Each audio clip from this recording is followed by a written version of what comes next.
આજે આપણે વધેલી રોટલીમાંથી મસાલા કોણ બનાવીશું। તો અહીં આગળ મેં વધેલી રોટલી લઈ લીધી છે। હવે આપણે કટ કરી લઈશું। તો અહીંયા આપણે કટ કરી લેવાની છે। રીતે મેં કટ કરી લીધી છે। હવે બીજી બાજુએ બી કટ કરી લેવાની છે। હવે આ બાજુએ બી કટ કરી લેવાની છે, જેથી 4 ભાગમાં આપણે કાપી લેવાની છે।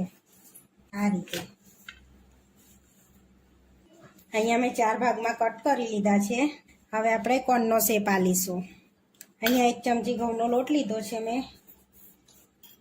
હવે એમાં થોડું પાણી એડ કરીને આપણે સ્લરી બનાવી લઈશું। આ રીતે સ્લરી બનાવી લીધી છે આપણે ઘઉંના લોટની જ। હવે આપણે કોણનો શેપ આલીશું, જેથી આપણે એક ભાગ ઉચકી લઈએ છીએ અને આ રીતે બધી બાજુએ આપણે એને ચોંટાડી લઈશું। પહેલા ખુલેલા ભાગ બધા ચોંટાડી લઈશું।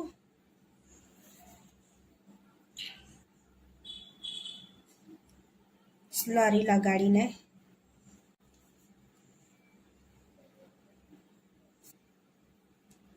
હવે આ રીતે આપણે સ્લરી લગાડીને કોણનો શેપ આલી દઈશું।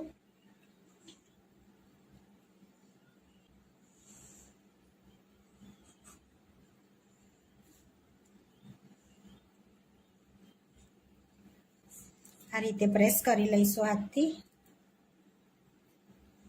આ રીતે કોણનો શેપ આલીશું। આ રીતે આપણે બધી ભરી લઈશું રોટલીને। તે બધા કોણ વારી લીધા છે મેં। હવે આપણો શેપ આલી દીધો છે। હવે મસાલો બનાવી લઈશું। હવે એમાં થોડુંક તેલ એડ કરીશું। હવે ગરમ થવા દઈશું। તેલ ગરમ થઈ ગયું છે, અંદર રાઈ એડ કરીશું। અડધી ચમચી જેવી રાઈ એડ। અહીંયા રાઈ તતડી ગઈ છે, લીલા મરચાં એડ કરીશું। વટાણા અને બાફેલા બટાકા તમે એડ કરી શકો છો।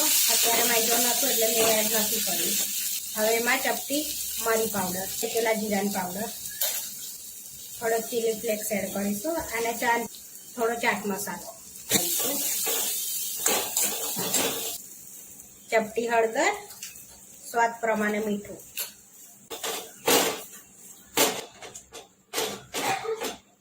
હવે મિક્સ થઈ ગયો છે।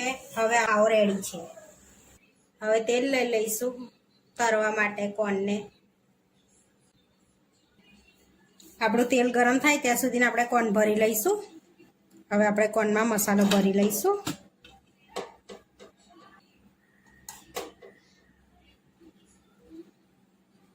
આ રીતે કોણમાં મસાલો ભરવાનો છે આપણે।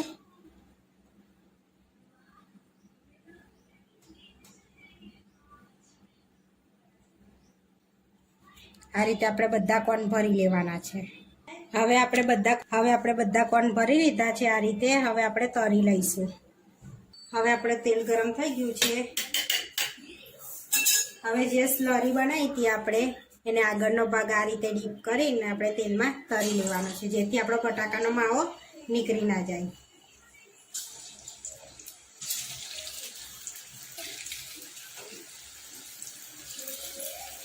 હવે આપણે તળી લઈશું।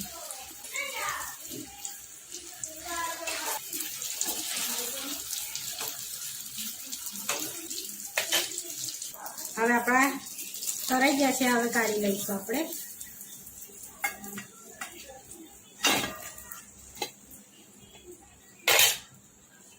આ રીતે બીજા બી મૂકીને તળી લઈશું। હવે આ બી તળાઈ ગયા છે આપણા। હવે આપણે કાઢી લઈશું પ્લેટમાં।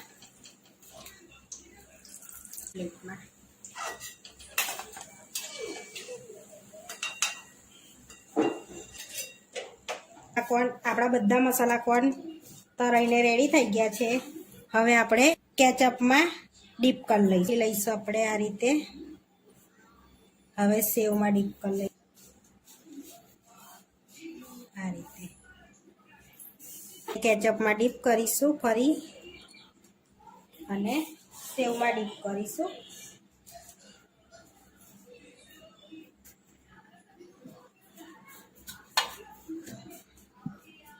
આપણે બધા કોણ ભરીને રેડી કરી દીધા છે. હવે સર્વ કરી લઈશું આપણે.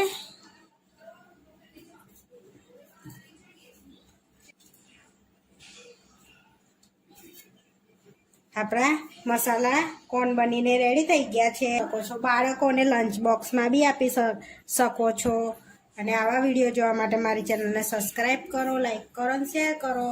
ફરી મળીશું નવા વિડીયોમાં.